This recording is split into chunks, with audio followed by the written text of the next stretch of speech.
ரொம்பவே ட்ரெடிஷ்னலான ஹெல்தியான சிம்பிள் எப்படி பண்ணுறது பார்க்கலாம். இதுக்கு வந்து 1 கப் ராகி மாவுக்கு கொஞ்சமாக உப்பு சேர்த்து தண்ணி கொஞ்சமாக சேர்த்து சப்பாத்தி மாவு நம்ம மிக்ஸ் பண்ணுவோம்ல அந்த மாதிரி மிக்ஸ் பண்ணி எடுத்துக்கோங்க.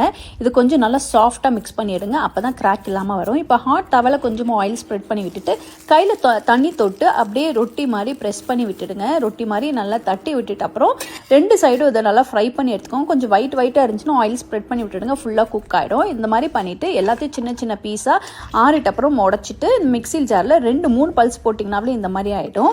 இதுக்கு வந்து பார்த்தீங்கன்னா கடலையை வந்துட்டு நல்லா ஃப்ரை பண்ணிவிட்டு தோலெல்லாம் எடுத்துட்டு இதையும் மிக்சியில் ஒரு 3 பல்ஸ் போட்டு எடுத்துக்கோங்க. கொஞ்சம் குறப்பாக இருக்கணும், அப்போ தான் நல்லாயிருக்கும். ஒரு பவுலில் இது 2த்தையும் சேர்த்து அதுக்கு 1/2 கப் வெல்லம், நல்லா சுத்தமான கல் மண்ணெல்லாம் இல்லாத வெல்லம் போட்டு நல்லா 5 நிமிஷம் நீங்கள் மிக்ஸ் பண்ணுங்கள். வெள்ளம்லாம் கரைஞ்சி எல்லாம் ஒன்றா சேர்ந்து வரும். அதுக்கப்புறம் இந்த மாதிரி உருண்டை பிடிச்சிடலாம். அந்த காலத்துலலாம் பார்த்தீங்கன்னா இதை உரலை தான் செய்வாங்க. எங்கள் மம்மி உரலை தான் செஞ்சு கொடுப்பாங்க. எனக்கு ரொம்பவே பிடிக்கும். கண்டிப்பாக நீங்களும் ட்ரை பண்ணி பாருங்கள். Happy cooking.